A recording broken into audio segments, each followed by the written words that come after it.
Bonjour à tous, j'espère que vous allez bien. On est aujourd'hui mardi 13 septembre et j'ouvre un nouveau vlog. Entrons tout de suite dans le vif du sujet avec mes lectures en cours, terminées même.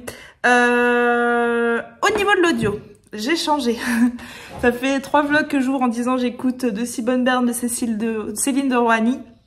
Et je ne l'avance pas. Et en fait, je ne l'avance pas parce que je pense que ce livre n'est pas fait pour que je l'écoute à l'audio. Que je reviens trop en arrière pour me dire c'est qui lui déjà, bref. Du coup, je l'abandonne à l'audio. Celui-ci, je ne l'abandonne pas du tout, tout court. Hein. J'y reviendrai, mais je le prendrai en papier. Et du coup, j'ai finalement, et là, c'est là que je me dis je suis bipolaire, repris L'Américaine de Catherine Bardon. L'Américaine, je l'ai acheté il y a plus d'1 an sur Audible. J'ai écouté un quart et je me suis dit oh, c'est tellement bien qu'en fait j'ai envie de le lire en papier. Sauf que je suis allée à Brive il y a presque 1 an. Je me suis fait dédicacer par Catherine Bardon et je ne l'ai toujours pas lu. Et je me dis que potentiellement elle sera à Brive et que potentiellement je pourrais me prendre le tome 3 de cette saga que j'aime vraiment beaucoup. C'est quoi le tome 3? Je sais plus. Et la vie reprit son cours. Après, si elle n'est pas à Brive, c'est pas grave. Hein, j'aurai une autre occasion de la revoir. Donc, du coup, je recommence L'Américaine. Et j'ai déjà écouté plus d'1 centaine de pages. Je l'ai recommencé samedi, je crois. Ou vendredi. Et j'ai déjà écouté plus d'1 centaine de pages. Ça va très bien en fait à l'audio, je trouve. Les romans de Catherine Bardon, j'avais écouté Les Déracinés, le 1er tome de cette saga, et puis le 2e. Et puis finalement, je pense même que j'écouterai le 3e quand l'occasion se présentera. Donc voilà, au niveau de l'audio, j'ai changé. Au niveau des romans écrits, j'ai attaqué dans le dernier vlog La chair de sa chair de Claire Favant, qui est donc un roman qui est paru aux éditions HarperCollins. C'est la première fois que je lisais Claire Favant et je l'ai lu en 2 soirées. Il est plutôt court, il fait 353 pages et je l'ai lu en 2 soirées parce que vraiment il est très addictif, très prenant, la plume est très très bonne, j'ai vraiment passé un excellent moment. Alors qu'est-ce que je peux vous dire celui-ci sans trop vous spoiler, jusqu'où je peux aller je sais pas trop. La chair de sa chair, c'est l'histoire de Moira. Moira, c'est une jeune femme qui au début du roman vit une scène effroyable une fois de plus, puisqu'une fois de plus elle est battue par son conjoint devant leur fils. Sauf que cette fois-là, Peter, leur fils, il va se rebeller et il va poignarder son père. Bon, il va pas mourir, mais finalement l'homme qui était un petit caïd, un petit trafiquant de drogue va se retrouver à aller en prison.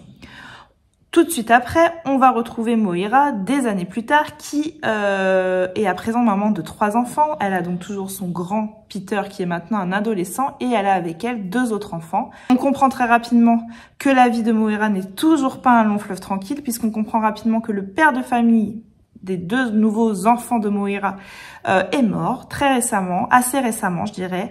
Et on comprend également que donc Nigel, son grand garçon, semble pour lui ça semble aller bien, mais par contre pour sa plus petite fille, elle est atteinte de la mucoviscidose. Donc Moira, elle a vraiment une vie pas simple et en plus de ça, elle enchaîne les boulots, elle fait beaucoup d'heures, elle s'occupe très peu de ses enfants parce qu'en fait il faut qu'elle travaille pour payer le traitement de la mucoviscidose, pour tout un tas de choses, pour élever ses enfants.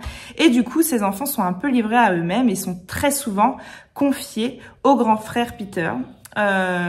Jusqu'au jour où en fait Moira va recevoir un courrier des services sociaux. On va lui envoyer les services sociaux parce qu'il y aurait une dénonciation que ses enfants ne seraient pas, elle ne s'occuperait pas correctement de ses enfants. Donc tout ça, ça met une ambiance un peu lourde, pesante dans ce thriller, dans cette maison, faisant un peu perdre la tête à tous les personnages du roman, jusqu'à ce que le drame effroyable survienne. Je vais pas vous spoiler le drame effroyable. Je peux vous dire que c'est la première fois que je lis Claire Favant et je découvre une plume qui me parle de l'humain, de sa psychologie d'une manière extrêmement juste et extrêmement concise. Il y a des personnages grandement ravagés dans ce roman-là, grandement fracassés. On le saisit assez rapidement, hein, le personnage qui est assez fracassé dans ce roman-là. je crois qu'il n'y a pas le suspense de qui est le plus torturé là-dedans et qui est le problème de ce roman. On comprend assez rapidement quel est le problème de cette famille. On comprend assez rapidement que ça tourne, que tout gravite autour d'un seul personnage et elle le fait extrêmement bien. C'est-à-dire que jusqu'au bout, tu te dis mais jusqu'où va aller ce personnage? Et en fait, tu t'enfonces dans une espèce de noirceur de l'âme humaine, dans une espèce de tourbillon dans lequel est entraîné Moira et sa famille qui vont entraîner avec ça d'autres personnages et je trouve que c'est hyper bien construit, c'est hyper addictif. Il n'y a pas la surprise d'un polar, d'un thriller, d'une enquête où à la fin tu te dis ah waouh, je m'attendais pas à cette fin. Là on est sur un thriller domestique donc tu sens rapidement le truc. Mais sur ce genre de roman, c'est pas ça qui compte. Ce qui compte, c'est cette ambiance absolument malaisante qu'elle instaure du début de la première page à la dernière page. Pour moi, c'est hyper réussi. La chair de sa chair de Claire Favant. C'est une très très belle découverte pour moi. Je suis pas la plus grande fan des thrillers domestiques. C'est pas ce que je lirais tout le temps. Moi, je préfère les enquêtes policières, je préfère les bons polars. Mais les thrillers domestiques, j'aime ça de plus en plus. Et Claire Favant fera très certainement partie de ces autrices que je vais suivre de plus près. Et si je dois m'acheter un thriller domestique dans les mois à venir, je suis sûre et certaine que j'irai m'acheter un Claire Favant. Là, j'ai vu qu'elle en avait sorti un. Tout là, il vient juste de sortir. Je ne sais plus le titre. Je ne sais même pas de quoi il parle, donc voilà. Si je ne sais pas si je ne sais plus si elle est au Festival Sans Nom, Claire Favant, ou si elle sera à Brive, mais il est certain que au Festival Sans Nom ou à Brive, si elle est là à l'un des deux, je ne repartirai pas sans roman de Claire Favant. Elle écrit avec tellement de justesse sur l'humain que voilà. Si vous aimez les thrillers domestiques et que comme moi, vous n'aviez encore malheureusement jamais lu de Claire Favant, vous pouvez foncer. Donc voilà, ça c'est la lecture que j'ai terminée. J'ai attaqué ce midi Le Code Rose de Ketkin. Ketkin, donc elle écrit avec mon très beau marque-page. Ketkin, elle écrit des romans historiques, donc j'ai vraiment avancé un tout petit peu. Je suis page 61. Ça se lit très bien. Les 50 premières pages nous mettent dans l'ambiance, dans le bain, donc c'est un peu longuet, je trouve, à démarrer, mais ce n'est que 50 pages sur 600, 700, donc bon. C'est pas grave. J'en attends beaucoup de celui-ci parce que je vous l'ai déjà dit dans un précédent vlog. J'ai tellement aimé La Chasseresse, tellement aimé Le Réseau Alice que celui-ci, il se doit d'être parfait. Voilà, Ketkin, c'est des romans historiques. Là, on part sur la Seconde Guerre mondiale, sur des femmes qui sont en Angleterre et qui cassent les codes des Allemands, qui déchiffrent les messages codés des Allemands. Voilà, c'est tout ce que je sais pour le moment et je vous en dirai un petit peu plus quand je l'aurai avancé. Voilà, ça c'est ce que j'avais à vous dire niveau lecture. Je voulais aussi vous montrer 2-3 trucs. Je ne sais pas trop si ça vous intéresse, si ça a sa place ici, vous me direz. Je suis allée hier à Action. Et je vais cette semaine installer ma déco d'automne, notamment dans ma bibliothèque, dans ma chambre, puisque je voudrais tourner ma vidéo pour ma pile à lire du Pumpkin Autumn Challenge de Gimose. Donc voilà, je me suis trouvé une petite citrouille toute dorée. Je crois qu'elle a des lumières à l'intérieur et qu'elle va être très jolie. Et je me suis trouvé une bougie à Action avec... Et elle sent tellement bon. J'aime pas prendre des bougies à Action parce que je sais que les bougies d'Action, c'est de la merde dans ce qu'elles contiennent. Donc voilà, c'est une bougie que je ferai brûler chez moi quand je serai seule, quand je n'aurai pas les enfants avec mes fenêtres grandes ouvertes. Mais elle sent tellement bon. Cinnamon. Je me suis acheté plein d'autres trucs dont vous n'en avez absolument rien à cirer. Donc je ne vous dis pas, je vous parle juste de cette petite gourde que je vais essayer de customiser à la Cricut. Je vous montrerai ça très certainement sur Instagram. J'ai acheté... cette planche de stickers que je n'avais encore jamais vue. Je sais qu'on est beaucoup à attendre des planches de stickers de sur Action pour nos carnets de lecture. Et je me suis trouvé des nouveaux stickers, c'est des sticker books. Cette année, pour la première fois depuis 7 ans, je n'ai pas commencé de bullet journal. Ça me prend beaucoup de temps, mon bullet journal, et j'y passe trop de temps. J'ai décidé cette année de prendre un agenda de la marque My Agenda, je crois, que je pourrais personnaliser en fait avec des petits stickers pour décorer l'intérieur de mon agenda. Il y avait 5 blocs différents, j'en ai pris que 3 parce que à l'intérieur c'est relativement la même chose, mais c'est exactement ce que je cherchais pour décorer mon agenda. J'en avais acheté il y a quelques années chez Action qui avait à peu près le même format et que j'ai toujours, dont je me sers dans cet agenda-là. Donc j'ai trouvé ça trop cool. Et évidemment, ça ne coûtait rien du tout. Voilà, c'est tout ce que j'avais à vous dire pour le moment et je vous reprendrai un petit peu plus tard pour vous parler du code rose de Katie. Je vous reprends, on est jeudi et je vous reprends parce que j'ai plusieurs choses à vous dire. Déjà, j'ai avancé dans le code rose de Kate Queen, je ne saurais jamais comment on dit. Faudrait peut-être que je me renseigne. Voilà, j'ai lu 285 pages, j'avance plutôt bien. Je vous ferai le pitch la prochaine fois que je vous prendrai dans ce vlog. Je ne rentre pas aussi bien que je suis rentrée dans la chasseresse ou le réseau Alice. Bon, à suivre. Sinon, niveau lecture, j'ai préparé ma pile à lire pour le Pumpkin Autumn Challenge de Gimoz et pour une des catégories, il me manquait un livre. Du coup, j'ai décidé de ressortir quelque chose que j'ai déjà lu mais que j'aime d'amour. C'était la catégorie, je sais plus comment ça s'appelle, le portrait du mal, une couverture affiche sur laquelle un visage sinistre est dessiné et j'ai choisi de sortir l'étonnante famille Appenzell qui est donc parue aux éditions Margot et qui est illustrée par Benjamin Lacombe, mon illustrateur préféré.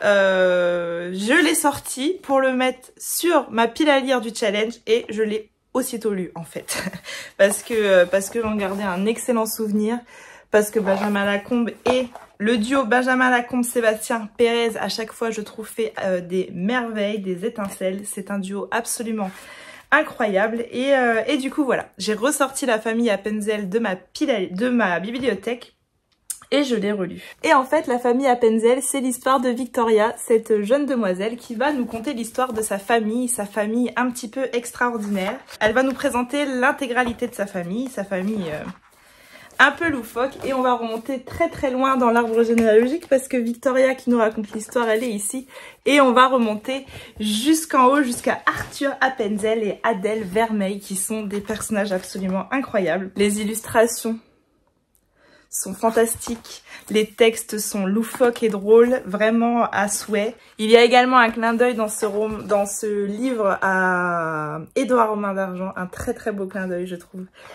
que une fois de plus, c'est très réussi. Ça, c'est la grand-mère quand elle est petite avec ses merveilleux bois. Ils ont tous, voilà, plein de spécificités. L'année dernière était sorti un truc limité, une vente de boîtes de chocolat justement issue de cette famille Appenzell, et j'avais loupé ça par Benjamin Lacombe, j'étais hyper déçue. Voilà, c'est un chouette roman, je ne sais pas à partir de quel âge il peut être lu. J'ai décidé de le feuilleter avec Owen, sachant qu'Owen il aime bien tout ce qui est monstres, qu'on a des livres adaptés totalement à son âge, le catalogue des monstres, etc. Et il aime beaucoup, et j'ai décidé de le feuilleter un petit peu avec lui en enlevant les images un peu particulières. Il a trouvé ça drôle, il a trouvé certains personnages rigolos. Voilà, on a notamment un oncle qui est un homme arbre, Olivier Béguin. Et voilà, c'est un peu Groot en fait pour Owen ça, donc voilà. Sur la 4e, c'est marqué: la vraie monstruosité n'est pas celle qui se voit. D'une union maudite naquirent des êtres singuliers. Voici leur histoire, leur joie, leur peine. Découvrez le destin d'une famille réellement extraordinaire. Voilà, c'est assez fin, il se lit très très vite.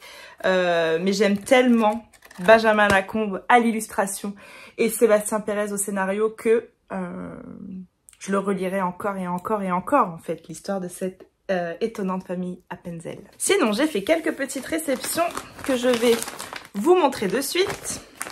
D'abord, j'ai reçu un livre de chez Robert Laffont, le dernier roman de Tatiana Doronet, Nous irons mieux demain, qui est déjà sorti, il me semble, en librairie. Je vais vous lire la 4e. Quand l'amitié devient emprise. Mère célibataire de 28 ans, ébranlée par le décès récent de son père, Candice Louradour mène une vie sans saveur. Un soir d'hiver pluvieux à Paris, elle est témoin d'un accident de la circulation.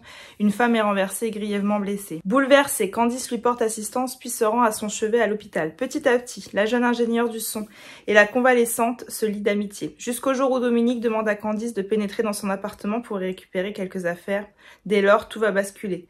Pourquoi Candice a-t-elle envie de fouiller l'intimité d'une existence dont elle ne sait finalement rien? Et qui est cette Dominique Marquisan, la cinquantaine élégante, si solitaire et énigmatique? Nous irons mieux demain retrace le chemin d'une femme fragile vers l'acceptation de soi, vers sa liberté.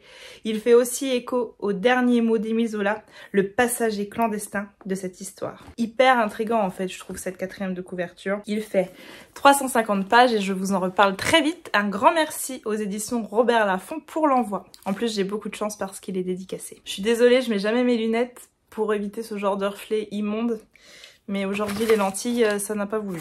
Ensuite, j'ai reçu Le refrain de l'aube de Livia Meinzold aux éditions Charleston. C'est un roman que j'ai lu dans le cadre de mon année de lectrice. C'est un roman qui a pas mal divisé les lectrices. Il y en a qui ont détesté, il y en a qui n'ont pas terminé. Moi, je fais partie de celles qui ont beaucoup aimé Le refrain de l'aube. Je vais vous lire la quatrième. L'Irlande, l'île d'émeraude. Cela fait des années que Riley rêve de découvrir ses paysages verdoyants, ses plages sauvages, l'ambiance des pubs dublinois et le son de la musique celtique traditionnelle.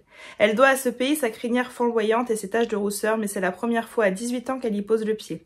Si son père était d'origine irlandaise, c'est avec sa mère, Marianne, que Riley a passé toute sa vie, convaincue qu'il était mort à sa naissance. Avant sa naissance. Alors qu'au détour d'une soirée, elle apprend qu'il est passé par le même pub il y a seulement quelques années, elle se lance à sa recherche déterminée à enfin connaître la vérité. 20 ans plus tôt, en Inde, Marianne découvre les joies des communautés hippies et des rêves partis sur les plages de Goa. Quand elle rencontre un musicien qui se fait appeler Nobody, c'est le coup de foudre, mais un tragique accident met fin à leur idylle. Un roman empli d'émotions et d'évasion porté par une plume entraînante qui mettra tous vos sens en éveil. Dedans, il y a également un petit bout de ma chronique qui dit « J'ai beaucoup aimé ce roman qui a su me tenir en haleine jusqu'au bout. J'ai passé un excellent moment » et il y a un autre bout de ma chronique ici.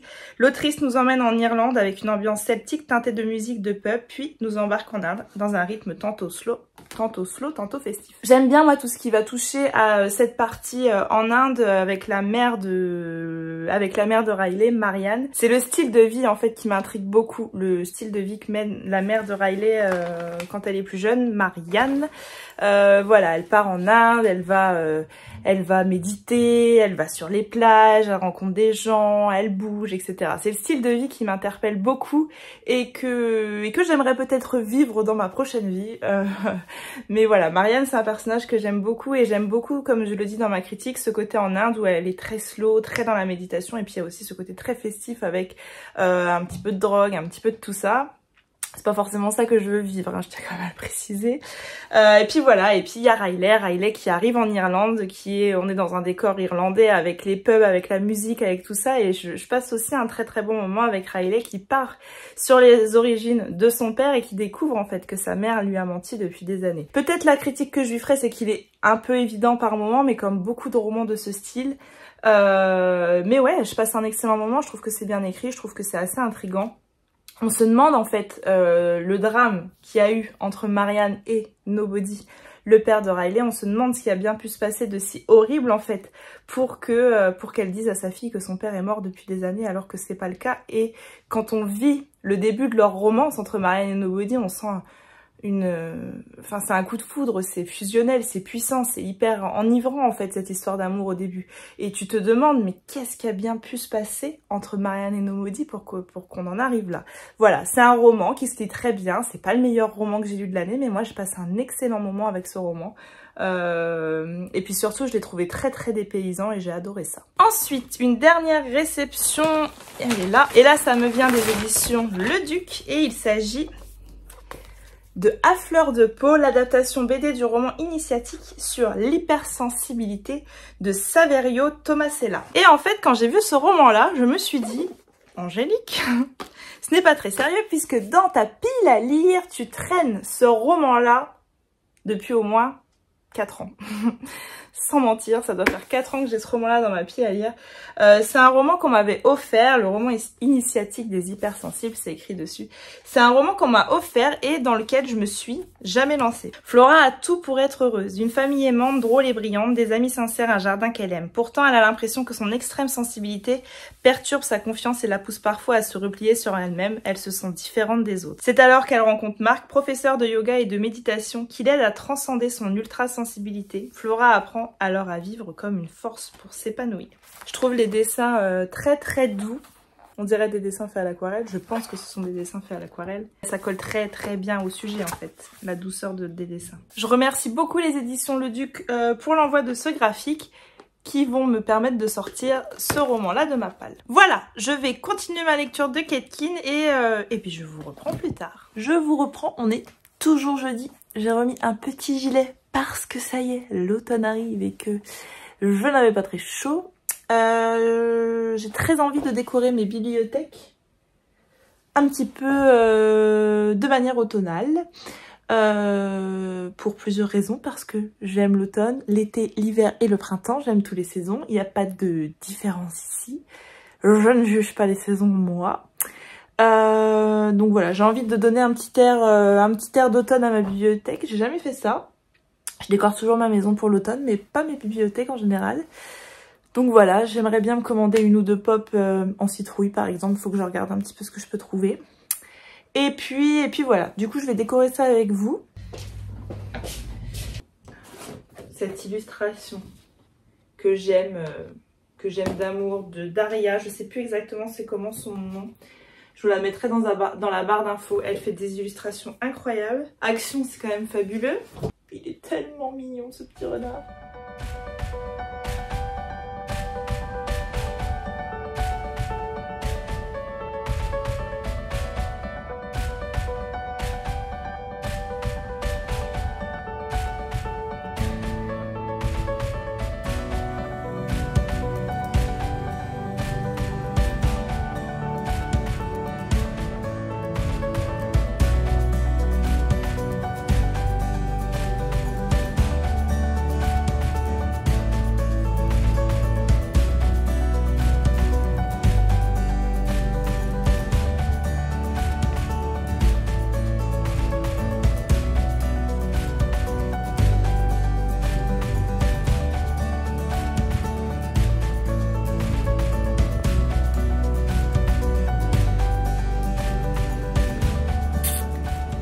On est toujours jeudi, on est le 15 septembre et je viens de passer les 10 000 abonnés sur Instagram.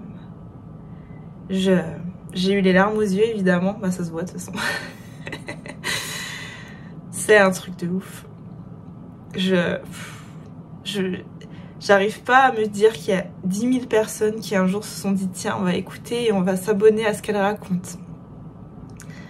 C'est tellement ouf en fait, je m'attendais tellement pas à ça en ouvrant mon compte Instagram il y a presque 3 ans maintenant, à me dire que j'allais rencontrer des gens aussi incroyables, que j'allais avoir des partages aussi bienveillants tous les jours. C'est fou. Alors merci du fond du cœur en fait. C'est absolument rien pour le commun des mortels, mais pour moi je vous jure que c'est énorme. Alors merci. Je vous reprends, on est jeudi et je vous reprends pour vous parler enfin de ma lecture en cours, Le Code Rose de Ketkin. Alors, Le Code Rose, c'est l'histoire de 3 jeunes femmes. Le roman, il commence en 1947, on est juste après la Seconde Guerre mondiale.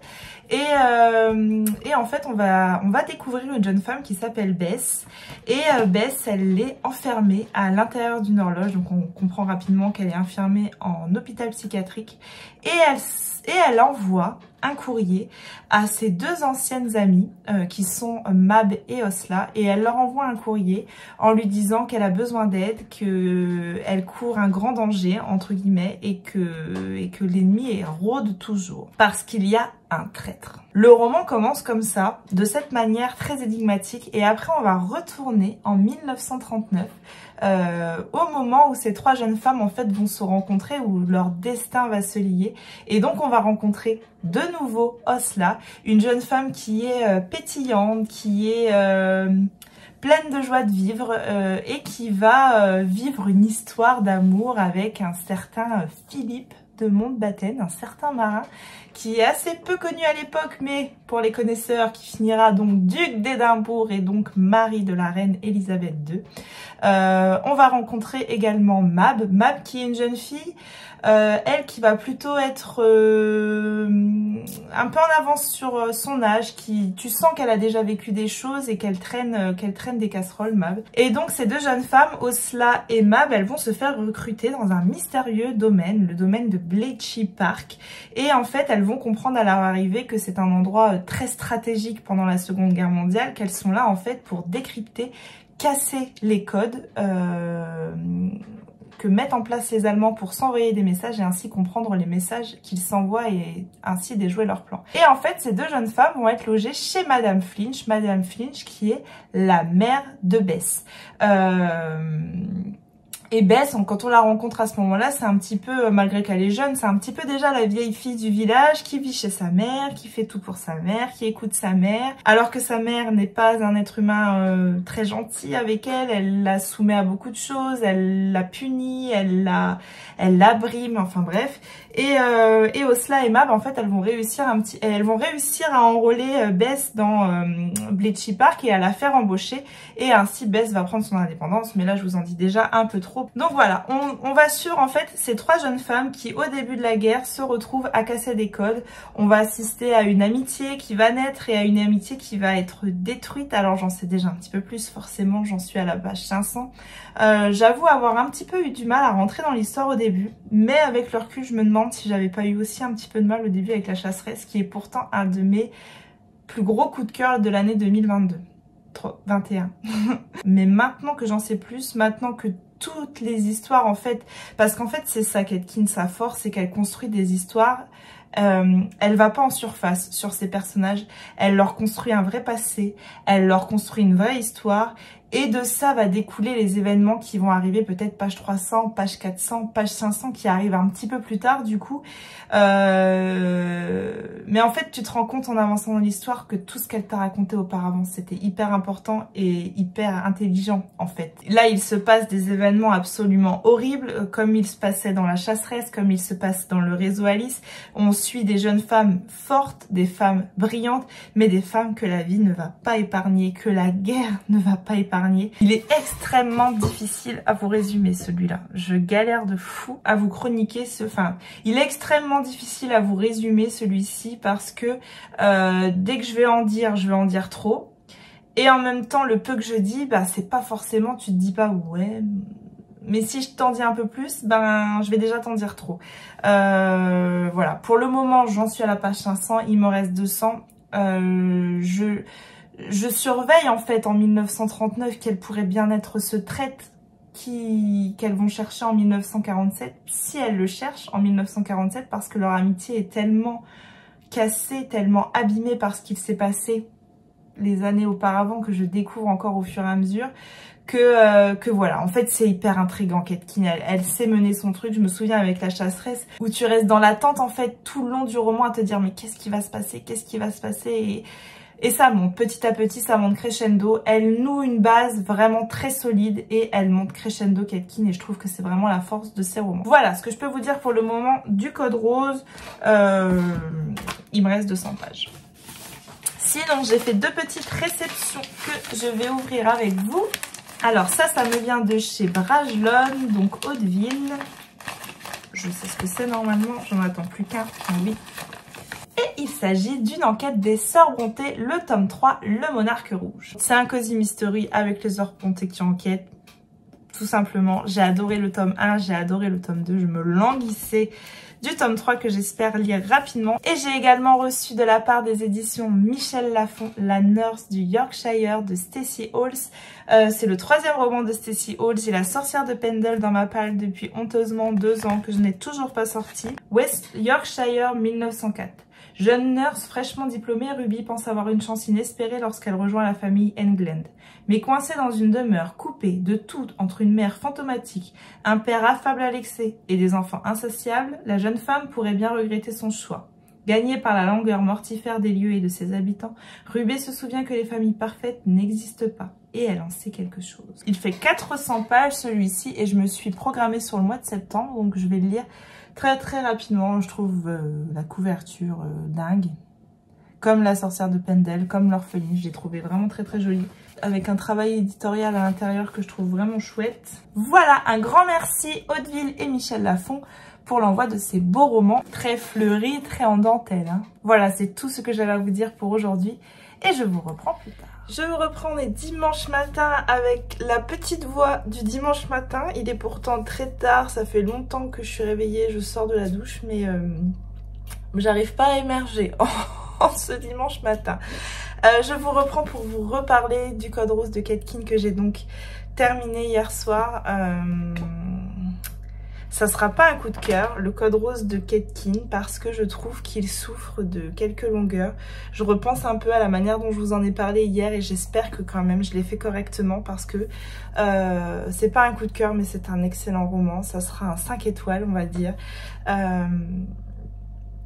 D'avoir suivi ces trois femmes. En fait, la puissance des romans de Ketkin, c'est de mêler des personnages fictifs avec des personnages réels. Et là, il y a des personnages réels et des personnages fictifs une fois de plus dans le Code Rose.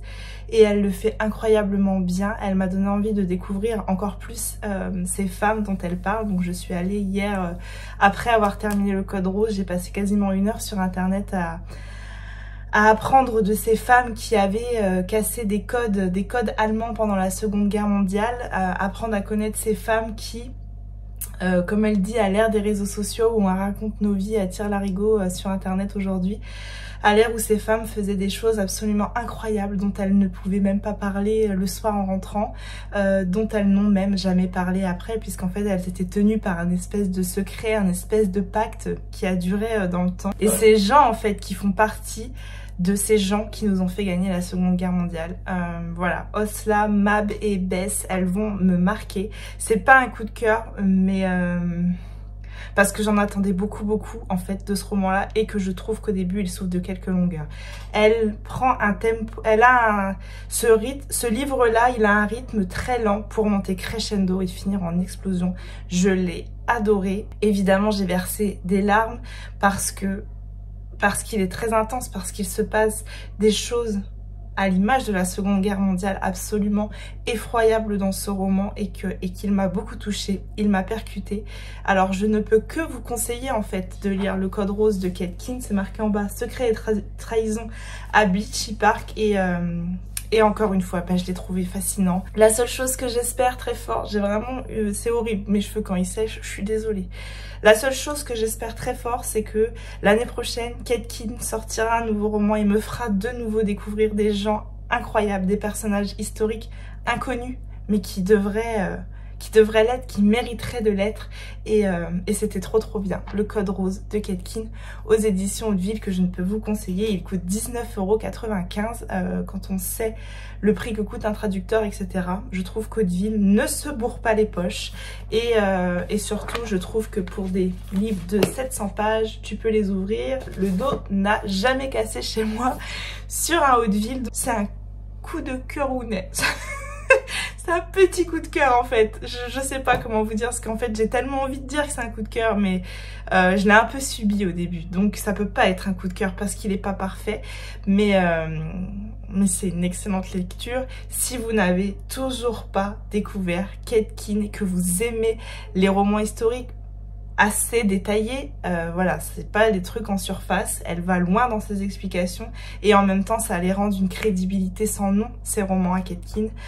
Foncez, le réseau Alice, la chasseresse, le Code Rose, foncez. J'ai attaqué autre chose ce matin à Takouye, j'ai lu 20 pages, je me suis arrêtée tout de suite parce qu'en fait je sens que c'est un roman qui mériterait plutôt d'être lu d'une traite. Je vais aller vous le chercher, je vais vous montrer. J'en ai lu 30 pages et je me suis dit j'arrête tout de suite parce que je vais être frustrée si je vais encore plus loin. Et j'ai donc attaqué La mécanique du cœur de Mathias Malzieu aux éditions J'ai lu. Mathias Malzieu que j'ai rencontré la semaine dernière à Nancy, qui est un artiste incroyable pour moi. La personnalité m'impressionne et m'envoûte en même temps. J'aime beaucoup Mathias Malzieu. Je le connais plus par sa musique que par ses livres pour le moment, mais j'ai bien l'intention de remédier à ça. Donc j'ai attaqué ça. J'ai attaqué par ce petit prologue qui dit: premièrement, ne touche pas à tes aiguilles. Deuxièmement, maîtrise ta colère. Troisièmement, ne te laisse jamais, au grand jamais, tomber amoureux. Car alors pour toujours, à l'horloge de ton cœur, la grande aiguille des heures transpercera ta peau. Tes os imploseront et la mécanique du cœur sera brisée de nouveau. Ai-je besoin d'ajouter quoi que ce soit à ce prologue si poétique? Voilà, donc celui-ci, je vous en parlerai dans le prochain vlog. J'ai fait une petite réception hier, je l'ouvre avec vous avant de clôturer ce vlog. Comment ça s'ouvre? Il est où le cucu? Elle est où la tétette? J'ai reçu le tome 2 des Héritières de Löwenhof de Corinna Baumann. Oui, mon prince? C'est presque fini. D'accord, bah je vais arriver. Moi aussi, j'ai presque fini. Allez, laisse-moi finir, Doudou, j'en ai pour 30 secondes. Alors, Les Héritières de Löwenhof, c'est le tome 2 de cette saga qui sera, il me semble, une trilogie. C'est donc le tome 2. Le tome 1 s'appelait... Je ne sais plus. Les Héritières de Löwenhof, le choix d'Agneta, qui est donc paru cette année aussi. Il y aura 2 tomes qui vont sortir cette année. Une belle brique, une fois de plus. J'ai autant aimé que le tome 1. Là, on est en 1931. On est à la suite du tome 1. J'ai vraiment beaucoup aimé. Voilà, si vous aimez les secrets de famille, les domaines, les domestiques, ce style d'ambiance, vous ne pourrez que aimer. Je trouve en plus la couverture qui est hyper automnale, s'accordera à merveille avec la saison. Quoi ? Le casson il est plus en bois. Ah bah non, c'est normal, à la fin Pinocchio se transforme en petit garçon, Doudou. Alors, il y a un petit bout de ma chronique dedans. Corinna Baumann nous prouve une nouvelle fois son talent de conteuse. Les émotions des personnages nous bouleversent, leurs querelles nous énervent. Ces plus de 600 pages sont passées à une vitesse folle. Comme pour le premier, l'histoire est addictive et prenante. Je vais pas vous lire la 4e parce que si jamais vous n'avez pas lu le tome 1, ça peut vous spoiler un peu des trucs, je trouve. Donc voilà, je vais rien vous dire de plus, je vais vous dire de foncer. Si vous aimez... Je peux pas le comparer à la Villa aux Étoffes parce que je vous ai déjà dit, la Villa aux Étoffes, j'ai lu que le premier tome, donc ça serait difficile de comparer. Mais voilà, j'aime beaucoup cette ambiance un peu Downton Abbey, ces femmes un peu en avance sur leur temps, qui en veulent, etc. Enfin vraiment, c'est d'excellentes lectures pour moi, Les Héritières de Löwenhof. Moi, les 600 pages et quelques, je les vois pas passer. Je suis tellement à fond. Je l'ai lu hyper rapidement, hyper addictif. Enfin voilà, je ne peux que vous conseiller également de lire Les Héritières de Löwenhof de Corinna Baumann aux éditions Charleston. Voilà, je vais clôturer ce vlog ici. Comme d'habitude, je vous remercie si vous avez regardé ce vlog jusqu'au bout. Je vous remercie de prendre le temps de liker, commenter, partager. C'est toujours aussi important pour moi et ça me fait toujours aussi plaisir. Voilà, sur ce, je vous reprends bientôt. J'ouvre un nouveau vlog très certainement demain ou mardi. Je vous fais des bisous. Je vous dis à bientôt. Bye!